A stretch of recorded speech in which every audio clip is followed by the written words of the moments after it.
अस्सलामुअलैकुम दोस्तों, कैसे हैं आप सब लोग। होपफुली आप सब दोस्त खैरियत से होंगे। ठंड हो चुकी है और आपके भाई ने टोपी शोपी पहन ली है। और आज की इस वीडियो में बड़ा इंटरेस्टिंग मैं आप लोगों के साथ जो कमेंट बॉक्स है मेरा वो शेयर करने लगा हूँ। 2-4 कमेंट हैं जो कि मुझे काफ़ी इंटरेस्टिंग लगे और मैंने पढ़े, ये भी 2-4 हैं, बाकी मैंने पढ़े नहीं है क्योंकि काफ़ी दिन से मैं भी मसरूफ़ था और मसरूफियत में ही जो है बस वीडियोज़ वगैरह अपलोड कर रहे थे। तो मैंने आज 2-4 कमेंट पढ़े स्टार्ट के, तो मुझे बड़े इंटरेस्टिंग लगे, तो मैंने बोला मैं आप लोगों के साथ थोड़ा बहुत अपना एक्सपीरियंस भी शेयर कर दूं। कुछ लोग सवालात कर रहे हैं वो शेयर करता हूं और अपनी राय आप लोगों के साथ शेयर करता हूं हमेशा की तरह। अगर अभी तक आप लोगों ने चैनल सब्सक्राइब नहीं किया, कंटेंट पसंद आ रहा है, तो अगर आपका दिल करता है तो आप सब्सक्राइब कर दें। सब्सक्राइब करने से मुराद ये है कि जितनी बड़ी हमारी यूट्यूब फैमिली होगी उतना अच्छा लगेगा आप लोगों की हेल्प आउट करना, कंटेंट बनाना। और अगर आप लोग नहीं भी करेंगे तब भी आपका भाई कंटेंट बनाता रहेगा, कोई मसले की बात नहीं है। तो टॉपिक पे मैं वापसी आता हूँ कि मैं आप लोगों के साथ शेयर क्या करने वाला हूँ। तो सबसे पहले मैं एक कमेंट आप लोगों के साथ शेयर करता हूँ। एक भाई ने लिखा, बड़ा इंटरेस्टिंग लिखा कि भाई कोई बता सकता है मेरे भाई की 15 महीने पहले फ़ाइल लॉक हुई थी और अभी तक कोई टैक्स पे नहीं हुआ, बड़ा परेशान है। आई थिंक उन्होंने पूरा डिफ़ाइन नहीं किया कि सीन क्या हो गया है। मेरे ख्याल से उन्होंने फ़ाइल लॉक करवाई है और पैसे वैसे देते रहें, लेकिन जो है टैक्स पे नहीं हुआ। अच्छा, इस तरह की सिचुएशन होती कब है दोस्तों। देखिए, पुर्तगाल की इमिग्रेशन चल रही है, कोई हवाई तीर नहीं चल रहा कि हर बंदा हाथ में पकड़ के निकाल के उसको चला दे और फिर उसके बाद तीर निशाने पे लगे। सीन कुछ इस तरह है कि लोग इस तरह की एक्टिविटी करते हैं, बाहर मुल्कों में बैठे हुए हैं, पुर्तगाल से बाहर, पुर्तगाल की टेरिटरी से बाहर बैठे हुए हैं। जैसे कि आप देख लें, फ्रांस हो गया, बेल्जियम हो गया, जर्मनी हो गया, इन कंट्रीज़ में बैठे हुए हैं और बैठने के बाद जो है पुर्तगाल में इमिग्रेशन अप्लाई कर देते हैं एजेंट माफिया के थ्रू। अब एजेंट माफिया हमेशा मैं आप लोगों को बताता रहता हूँ, बहुत कम ही आपको अच्छा मिलेगा।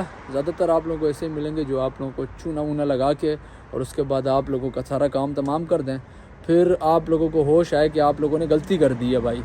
तो एजेंट माफिया के हत्थे चढ़ जाते हैं। फिर एजेंट माफिया क्या करता है, आप लोग उसे फाइल शाइल लॉक कर ली, उसके बाद आपने उन पर भरोसा किया, ट्रस्ट किया और आपने बोला बाबा कॉन्ट्रैक्ट वॉन्ट्रैक्ट लगाओ, टैक्स चलाते रहो। हम भाई फ्रांस में ही कोई जो है महीने के 3-4 हज़ार कमा लें, पुर्तगाल आके हमें क्या यहाँ पे 760 पे काम करना, हमें क्या पुर्तगाल को तो ऐसा समझा हुआ है जिस तरह लाहौर कराची समझा हुआ है कि मतलब पुर्तगाल तो कहीं गया गुजरा है, बस वहाँ नहीं जाना और बाहर बैठ के सारा सिस्टम करना।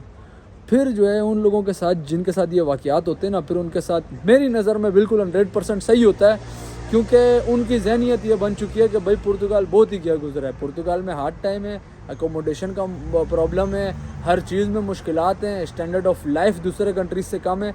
लेकिन मेरी जान के टोटो पुर्तगाल जो है आप लोगों को डॉक्यूमेंट दे रहा है, इस चीज़ की आपको रिस्पेक्ट करनी चाहिए। यूरोप में जो है तकरीबन बहुत ज़्यादा जो है ममालिक हैं और उन तमाम के तमाम ममालिक्स में आपको पासपोर्ट की अपॉर्चुनिटी सबसे जल्दी दे रहा है।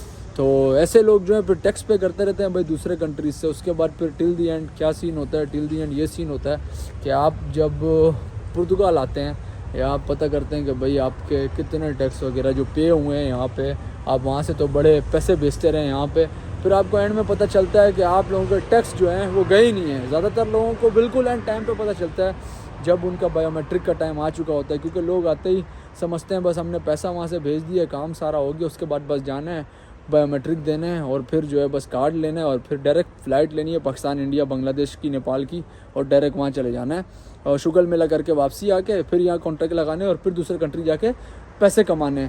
तो फिर उन लोगों के साथ इस तरह की, जिनके साथ 100 में से 50 क्लियर होते हैं, 50 के साथ इस तरह के सीन होते हैं और फिर बाद में बोलते हैं कि यार हम लोगों के साथ एजेंट ने गलत कर दिया। तो भाई चीज़ें जो हैं आप इस तरह की करें कि आप लोगों को बाद में परेशानी का सामना ना करना पड़े। अब ये भाई बोल रहे हैं हम क्या करें, तो भाई आपने कुछ नहीं करना और इन्नल्लाह मास साबरीन, अल्लाह ताला सब्र करने वालों के साथ है। अगर तो भाई मुसलमान है तो समझ गए होंगे कि अभी आपने सब्र करना है, क्योंकि अब कुछ नहीं हो सकता। या तो वो एजेंट आपका टैक्स देता तो बात बनती, अब आपने यही है कि फिर से टैक्स देने पड़ेंगे, क्योंकि एजेंट आपके हत्थे नहीं चढ़ता, उनका काम ही यही होता है।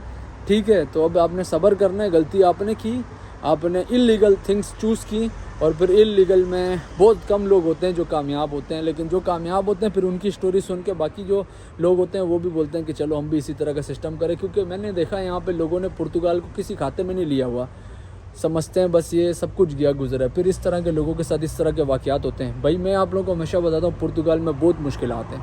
पुर्तगाल में रिहाइश का मसला, काम का मसला, ज़बान का मसला, हर चीज़ का मसला है। पर लेकिन अगर आप सब्र के साथ काम लें तो डॉक्यूमेंट आपके बन जाते हैं। अगर आप डॉक्यूमेंट लेना चाहते हैं तो फिर तो बेस्ट है। अगर आपने सिर्फ पैसा ही कमाना है तो फिर दूसरे कंट्री ख़त्म ही नहीं होते।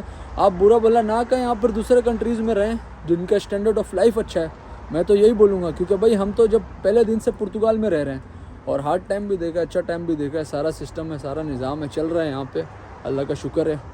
तो ये कहानी किस्सा है, ये भाई का पहला कमेंट था। फिर एक भाई बोलते हैं दूसरे कमेंट के अंदर कि अगर मैं अपनी फैमिली के साथ पुर्तगाल मूव कर जाता हूँ, बीवी बच्चे सब लोग, तो क्या मुझे खाली फ़ाइल लॉक करनी पड़ेगी या पूरी फैमिली को करनी पड़ेगी, और या फिर जो है मेरे बच्चों का निफ नीस SNS ये सब कुछ बनना चाहिए या नहीं बनना चाहिए।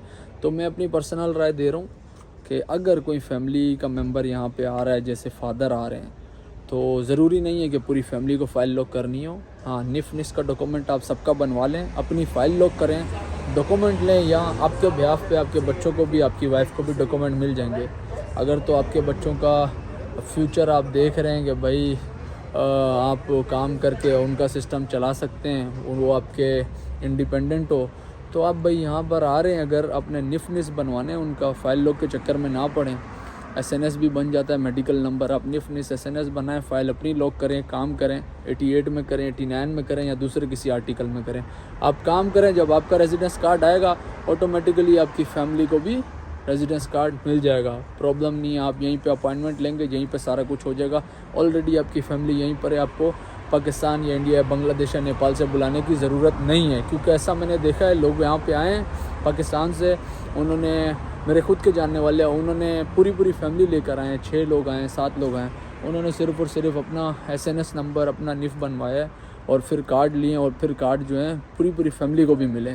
तो इस तरह की सिचुएशन मैंने देखी है, तो उसी पे मैं आपको बता रहा हूँ, ये आपके लिए भी बेहतर है जिन भाई ने सवाल किया। फिर तीसरे कमेंट में वही भाई, सेम भाई जो हैं, वो बोलते हैं कि मेरे पास 3 महीने का ख़र्चा है भाई, मैं पुर्तगाल आना चाहता हूँ अपनी फैमिली के साथ, और इस डर से मैं रुक जाता हूँ कि मेरा पुर्तगाल में कोई रेफरेंस नहीं है। तो अगर कोई हेल्प हो जाए तो शायद मैं जो है कोई इरादा बना लूँ पुर्तगाल आने का, या वो कोई मतलब मिसाल के तौर पर डॉक्यूमेंट अप्लाई करने के लिए इस तरह की हेल्प चाह रहे हैं। तो मैं इस तरह के तमाम लोगों से अर्ज़ करता हूँ, मुझे डेली बेस पे लोग मैसेज करते हैं कि भाई हम मूव करना चाह रहे हैं, हमारी हेल्प करें और ये करें। मैं आप लोगों को बताऊँ कि आप जब यहाँ पर मूव करते हैं, नॉलेज के हिसाब से आप लोगों की तमाम हेल्प मैं यूट्यूब के थ्रू कर देता हूँ।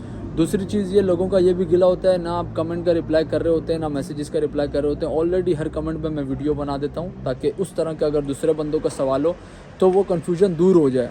तीसरा ये, मैसेज का रिप्लाई करने के बाद, उसके बाद जितने भी लोग आपको ज़्यादातर मैसेजेस का बहुत ज़्यादा रिप्लाई करते हैं, मैं बहुत कम लोगों को रिप्लाई करता हूँ, क्योंकि मेरी भी लाइफ मसरूफ़ है, मैं मैसेजेस इतना ज़्यादा देखता नहीं हूँ। अगर देखता हूँ तो बहुत कम लोगों को, जिनका रीज़नेबल सवाल होता है, सही सवाल होता है, उसको जवाब देता हूँ, क्योंकि मैं एजेंट हूँ नहीं।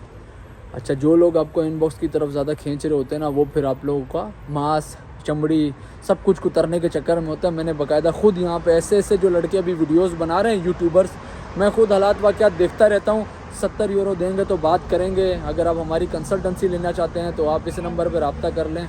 इस तरह की चीज़ें, मैं इन चीज़ों में इन्वॉल्व नहीं होता, तो मैं इसलिए आप लोगों के साथ ये नहीं कहता कि भाई जल्दी से इनबॉक्स में आ जाओ। हाँ, अगर किसी का सवाल है, कोई मैंने टॉपिक पे वीडियो नहीं बनाई हुई, तो मैं बोलता हूँ मैं आप लोगों की हेल्प कर दूँगा। क्योंकि लोग जो हैं 10 बंदों से चीज़ पूछने के बाद फिर वही बात फिर से आपसे पूछ रहे होते हैं।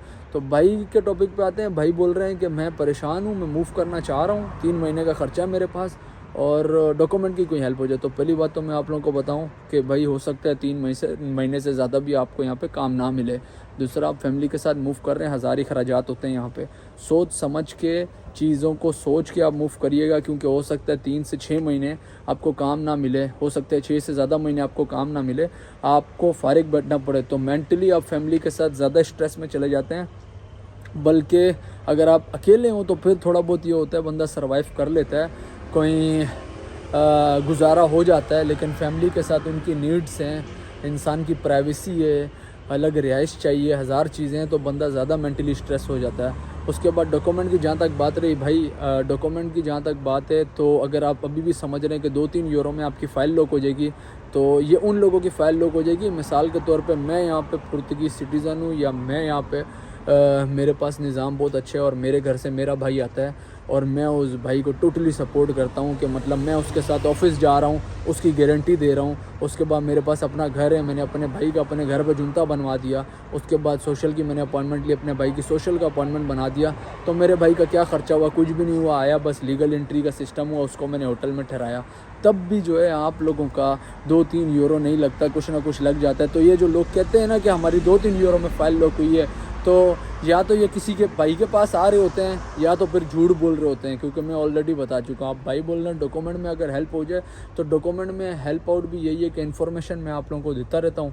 बाकी अगर जिस तरह आप लोग कहते हैं, मैंने खुद निफ़ बनवाया था 70 यूरो दे के, अगर आपके पास रिप्रेजेंटेटिव नहीं है तो आप लोगों को किसी ना किसी को पैसे दे के बनवाना पड़ेगा। इमिग्रेशन अप्लाई कर रहे हैं, ये चीज़ें तो देखनी पड़ेंगी। ये उसी तरह है जिस तरह आप BC अप्लाई करते हैं, देते रहते हैं हर महीने और एंड में आपका रेजिडेंस कार्ड निकल आता है। तो जब कुछ करने आ रहे हैं तो फिर इंतज़ार करने से अच्छा 2-3 यूरो का चक्कर दिमाग से निकालने से अच्छा ये है कि अगर आप शुरू में आ रहे हैं, क्योंकि निफ़ बनेगा तो आपकी फ़ाइल लॉक होगी, और फाइल लॉक होगी तो आप लाइन में लगेंगे। क्योंकि एक दिन भी अगर आपका लेट होता है फाइल लॉक में, तो आप लोगों को समझ लें फिर कुछ टाइम पीछे चले जाएंगे, लेट हो जाएगा निज़ाम।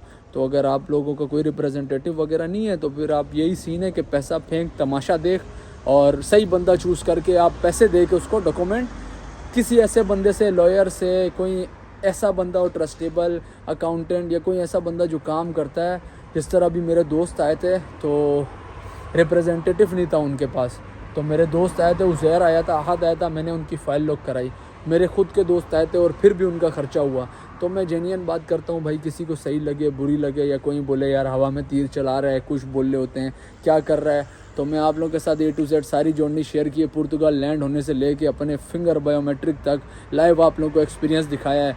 अब अगर आप लोग नई चीज़ों को समझना चाहते हैं कि भाई दूसरे लोग सही चीज़ें बता रहे हैं और हम गलत बता रहे हैं, तो कोई प्रॉब्लम की बात नहीं है। लेकिन 2-3 यूरो को दिमाग से निकाल दें।